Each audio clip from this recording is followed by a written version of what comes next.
ಪಹಲ್ಗಾಮ್ನಲ್ಲಿ 26 ಅಮಾಯಕ ಪ್ರವಾಸಿಗರು ಭಯೋತ್ಪಾದಕ ದಾಳಿಯಲ್ಲಿ ಹತ್ಯೆಯಾದ ನಂತರ ಭಾರತ ಮತ್ತು ಪಾಕಿಸ್ತಾನದ ನಡುವಿನ ಸಂಬಂಧಗಳು ಯುದ್ಧದ ಹಂತವನ್ನು ತಲುಪಿದೆ. ಭಾರತವು ಪಾಕಿಸ್ತಾನವನ್ನು ಗಡಿಯಾಚೆಗಿನ ಭಯೋತ್ಪಾದನೆಗೆ ಪ್ರೋತ್ಸಾಹ ನೀಡ್ತಾ ಇದೆ ಅಂತ ಆರೋಪಿಸಿದೆ.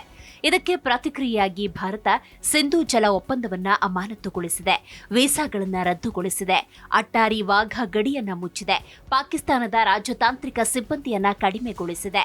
ಪಾಕಿಸ್ತಾನವು ಶಿಮ್ಲಾ ಒಪ್ಪಂದವನ್ನು ಅಮಾನತುಗೊಳಿಸುವ ಮೂಲಕ ವಾಯು ಪ್ರದೇಶವನ್ನು ಮುಚ್ಚುವ ಮೂಲಕ ವಾಣಿಜ್ಯವನ್ನು ನಿಲ್ಲಿಸುವ ಮೂಲಕ ಪ್ರತಿಕ್ರಿಯೆ ನೀಡಿದೆ. ಇನ್ನು ಇದೇ ಸಂದರ್ಭದಲ್ಲಿ ಭಯೋತ್ಪಾದಕರು ಎಲ್ಲಿಯೇ ಅಡಗಿದ್ರೂ ತೊಡೆದು ಹಾಕುವುದಾಗಿ ಭಾರತದ ಪ್ರಧಾನಮಂತ್ರಿ ನರೇಂದ್ರ ಮೋದಿ ಘೋಷಿಸಿದ್ದಾರೆ. ಇನ್ನು ಈ ಘೋಷಣೆಗೂ ಮುನ್ನ ಪಾಕಿಸ್ತಾನದ ಮೇಲೆ ಒತ್ತಡ ಹೇರಲು ಭಾರತವು ಸಿಂಧೂ ನದಿ ನೀರು ಒಪ್ಪಂದದಿಂದ ಹಿಂದೆ ಸರಿಯುವಂತಹ ಪ್ರಮುಖ ನಿರ್ಧಾರವನ್ನ ಕೈಗೊಂಡಿತ್ತು. ಇದಕ್ಕೆ ಪ್ರತಿಕ್ರಿಯೆಯಾಗಿ ಪಾಕಿಸ್ತಾನ ಶಿಮ್ಲಾ ಒಪ್ಪಂದದಿಂದ ಹಿಂದೆ ಸರಿಯುವುದಾಗಿ ತಿಳಿಸಿದೆ. ಇದರ ನಡುವೆ ಗಡಿಯಲ್ಲಿ ಗುಂಡಿನ ಸದ್ದುಗಳು ಸಹ ಮೊಳಗ್ತಾ ಇದೆ. ಹಾಗಾಗಿ ಈ ಉದ್ವಿಗ್ನ ಪರಿಸ್ಥಿತಿಯಲ್ಲಿ ಎರಡೂ ದೇಶಗಳ ಸೇನಾ ಸಾಮರ್ಥ್ಯ ಎಂತಹದ್ದು ನೋಡೋಣ. ಜಮ್ಮು ಮತ್ತು ಕಾಶ್ಮೀರದಲ್ಲಿ ಉಗ್ರ ದಾಳಿಯ ನಂತರ ಭಾರತ ಮತ್ತು ಪಾಕಿಸ್ತಾನದ ಗಡಿಯಲ್ಲಿ ಉದ್ವಿಗ್ನ ವಾತಾವರಣ ಸೃಷ್ಟಿಯಾಗಿದ್ದು ಯುದ್ಧದ ಸನ್ನಿವೇಶ ನಿರ್ಮಾಣವಾಗಿದೆ. ಈಗಾಗಲೇ ಎರಡೂ ದೇಶಗಳ ನಡುವೆ 1947-48, 1965, 1971 ಮತ್ತು 99ರಲ್ಲಿ 4 ಯುದ್ಧಗಳು ನಡೆದಿವೆ. ಈಗಿನ ಪರಿಸ್ಥಿತಿಯನ್ನು ಗಮನಿಸಿದ್ರೆ 5ನೇ ಯುದ್ಧದ ಸಾಧ್ಯತೆ ಬಗ್ಗೆ ಚರ್ಚೆ ಆರಂಭವಾಗಿದೆ. ಯುದ್ಧದ ಸಂದರ್ಭದಲ್ಲಿ ಎರಡೂ ದೇಶಗಳ ಸೇನಾ ಸಾಮರ್ಥ್ಯ, ತಾಂತ್ರಿಕ ಶಕ್ತಿ ಮತ್ತು ಸಂಪನ್ಮೂಲಗಳ ಬಲಾಬಲ ನಿರ್ಣಯವಾಗುತ್ತೆ. ಭಾರತ ಮತ್ತು ಪಾಕಿಸ್ತಾನಗಳು ತಮ್ಮ ರಕ್ಷಣಾ ವಲಯಕ್ಕಾಗಿ ಗಣನೀಯ ಹಣವನ್ನು ಖರ್ಚು ಮಾಡುವ ದೇಶಗಳು. ಇನ್ನು ಭಾರತ 14.55 ಲಕ್ಷ ಸಕ್ರಿಯ ಸೈನಿಕರನ್ನು ಹೊಂದಿದ್ದು ಮೀಸಲು ಸೈನಿಕರನ್ನ ಸಹ ಒಳಗೊಂಡಿದೆ.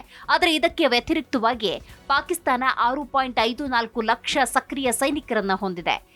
ಮಧ್ಯೆ ಎರಡು ರಾಷ್ಟ್ರಗಳ ರಕ್ಷಣಾ ಬಜೆಟ್ಗೆ ಸಂಬಂಧಪಟ್ಟಂತೆ ಗಮನಿಸಿದ್ರೆ ಭಾರತ $75 ಬಿಲಿಯನ್ ಖರ್ಚು ಮಾಡುತ್ತೆ. ಆದರೆ ಪಾಕಿಸ್ತಾನದ ಬಜೆಟ್ $7.64 ಬಿಲಿಯನ್ ನಷ್ಟಿದೆ. ಇನ್ನು ನೌಕಾಪಡೆ ಮತ್ತು ವಾಯುಪಡೆಯ ಬಗ್ಗೆ ನೋಡುವುದಾದ್ರೆ ನೌಕಾಪಡೆ ಮತ್ತು ವಾಯುಪಡೆಯಲ್ಲಿ ಭಾರತ ಸ್ಟ್ರಾಂಗ್. ಭಾರತದ ವಾಯುಪಡೆ ಆಧುನಿಕ ತಂತ್ರಜ್ಞಾನ ಮತ್ತು ಸಾಮರ್ಥ್ಯದಲ್ಲಿ ಪಾಕಿಸ್ತಾನಕ್ಕಿಂತ ಮುಂದಿದೆ. ಅದರಂತೆ ಭಾರತ 513 ಯುದ್ಧ ವಿಮಾನಗಳನ್ನು ಹೊಂದಿದ್ದು ಇವುಗಳಲ್ಲಿ Rafale 36, Sukhoi 30, MKI 272, Mirage 2000, MiG 29, UPG 69 ಸೇರಿದೆ. ಇದರ ಜೊತೆಗೆ 80 ದಾಳಿ ಹೆಲಿಕಾಪ್ಟರ್ಗಳು ಮತ್ತು 2200ಕ್ಕೂ ಹೆಚ್ಚು ಕಾರ್ಯಾಚರಣಾ ವಿಮಾನಗಳನ್ನು ಭಾರತ ಹೊಂದಿದೆ. ಆದರೆ ಇದಕ್ಕೆ ವ್ಯತಿರಿಕ್ತವಾಗಿ ಪಾಕಿಸ್ತಾನ 328 ಯುದ್ಧ ವಿಮಾನಗಳನ್ನು ಹೊಂದಿದ್ದು JF-17, J-10, F block 15 CD ವಿಮಾನಗಳನ್ನು ಹೊಂದಿದೆ. ಇವುಗಳಲ್ಲಿ ಹಲವು ಹಳೆಯ ತಂತ್ರಜ್ಞಾನವನ್ನು ಅವಲಂಬಿಸಿದೆ. ಜೊತೆಗೆ ಪಾಕಿಸ್ತಾನ 57 ದಾಳಿ ಹೆಲಿಕಾಪ್ಟರ್ಗಳನ್ನು ಹೊಂದಿದೆ. ಇನ್ನೊಂದೆಡೆ ನೌಕಾಪಡೆಯಲ್ಲಿ ಭಾರತ ಸ್ಪಷ್ಟ ಆಧಿಪತ್ಯವನ್ನು ಹೊಂದಿದೆ. ಹೌದು, ಭಾರತ 293 ಯುದ್ಧ ನೌಕೆಗಳನ್ನು ಹೊಂದಿದ್ದು ಇವುಗಳಲ್ಲಿ 2 ವಿಮಾನ ವಾಹಕ ನೌಕೆಗಳಾದ INS ವಿಕ್ರಮಾದಿತ್ಯ ಮತ್ತು INS ವಿಕ್ರಾಂತ್ ಸೇರಿದೆ. ಇದರ ಜೊತೆಗೆ 18 ಡೀಸೆಲ್ ಚಾಲಿತ ಮತ್ತು 1 ಪರಮಾಣು ಚಾಲಿತ ಜಲಂತರ್ಗಾಮಿ INS ಅರಿಹಂತ್, 11 ವಿಧ್ವಂಸಕ ನೌಕೆಗಳು, 12 ಫ್ರಿಗೇಟ್ಗಳನ್ನು ಭಾರತ ಹೊಂದಿದೆ. ಆದರೆ ಪಾಕಿಸ್ತಾನ 121 ಯುದ್ಧ ನೌಕೆಗಳನ್ನು ಹೊಂದಿದ್ದು ಯಾವುದೇ ವಿಮಾನ ವಾಹಕ ನೌಕೆಯನ್ನು ಹೊಂದಿಲ್ಲ.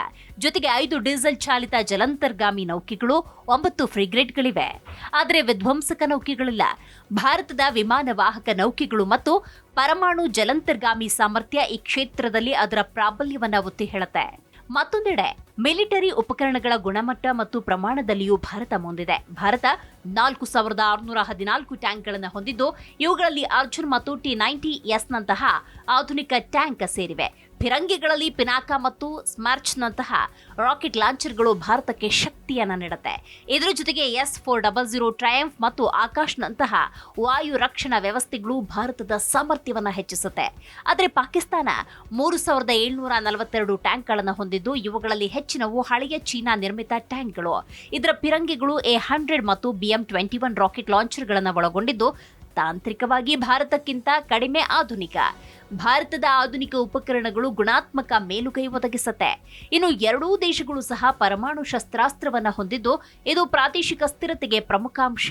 ಅದರಂತೆ ಭಾರತ 160 ಪರಮಾಣು ಸಿಡಿತಲೆಗಳನ್ನು ಹೊಂದಿದ್ದು ಅಗ್ನಿ 1 ರಿಂದ ಅಗ್ನಿ 5ರವರೆಗೆ ಕ್ಷಿಪಣಿಗಳನ್ನು ಒಳಗೊಂಡಿದೆ. ಜೊತೆಗೆ ಅಗ್ನಿ 5 ಕ್ಷಿಪಣಿಯು 8000 ಕಿಲೋಮೀಟರ್ ವ್ಯಾಪ್ತಿಯನ್ನು ಹೊಂದಿದ್ದು ಭಾರತಕ್ಕೆ ದೂರ ವ್ಯಾಪ್ತಿಯ ಸಾಮರ್ಥ್ಯವನ್ನು ನೀಡುತ್ತೆ. ಇದರ ಜೊತೆಗೆ INS ಅರಿಹಂತ್ ಎಂಬ ಪರಮಾಣು ಜಲಾಂತರ್ಗಾಮಿ ನೌಕೆಯು ಭಾರತದ ಶಕ್ತಿಯನ್ನ ಹೆಚ್ಚಿಸುತ್ತೆ. ಇನ್ನೊಂದೆಡೆ ಪಾಕಿಸ್ತಾನ 165 ಪರಮಾಣು ಸಿಡಿತಲೆಗಳನ್ನು ಹೊಂದಿದ್ದು ಗಜ್ನವಿ, ಶಾಹಿನ್ 1, 2 ಮತ್ತು 3 ಕ್ಷಿಪಣಿಗಳನ್ನು ಒಳಗೊಂಡಿದೆ. ಆದರೆ ಇವುಗಳಲ್ಲಿ ಯಾವುದು ನಿಜವಾದ ಖಂಡಾಂತರ ಕ್ಷಿಪಣಿಗಳ ಅಂದ್ರೆ ICBM ಶ್ರೇಣಿಗೆ ಸೇರಿಲ್ಲ. ಭಾರತದ ಕ್ಷಿಪಣಿಗಳು ತಾಂತ್ರಿಕವಾಗಿ ವ್ಯಾಪ್ತಿಯಲ್ಲಿಯೂ ಸಹ ಮೇಲುಗೈ ಹೊಂದಿವೆ. ಸಂಖ್ಯಾತ್ಮಕವಾಗಿ, ತಾಂತ್ರಿಕವಾಗಿ, ಆರ್ಥಿಕವಾಗಿ ಭಾರತವು ಪಾಕಿಸ್ತಾನಕ್ಕಿಂತ ಸೇನಾ ಸಾಮರ್ಥ್ಯದಲ್ಲಿ ಗಣನೀಯವಾಗಿ ಮುಂದಿದೆ. ಆದರೆ ಎರಡೂ ದೇಶಗಳ ಪರಮಾಣು ಶಕ್ತಿಯು ಯಾವುದೇ ಸಂಘರ್ಷವನ್ನ ಸೀಮಿತವಾಗಿಡುವುದಕ್ಕೆ ಕಾರಣವಾಗಬಹುದು. ಈ ಸಂದರ್ಭದಲ್ಲಿ ಕೂಟನೀತಿಯ ಮೂಲಕ ಶಾಂತಿಯನ್ನ ಕಾಪಾಡಿಕೊಳ್ಳುವುದು ಎರಡೂ ದೇಶಗಳಿಗೆ ಪ್ರಯೋಜನಕಾರಿ. ಪಹಲ್ಗಾಮ್ ದಾಳಿಯಂತಹ ದುರಂತಗಳು ಭವಿಷ್ಯದಲ್ಲಿ ಮರುಕಳಿಸದಂತೆ ತಡೆಯಲು ಅಂತಾರಾಷ್ಟ್ರೀಯ ಸಹಕಾರ ಮತ್ತು ಸಂಯಮ ಅತ್ಯಗತ್ಯ.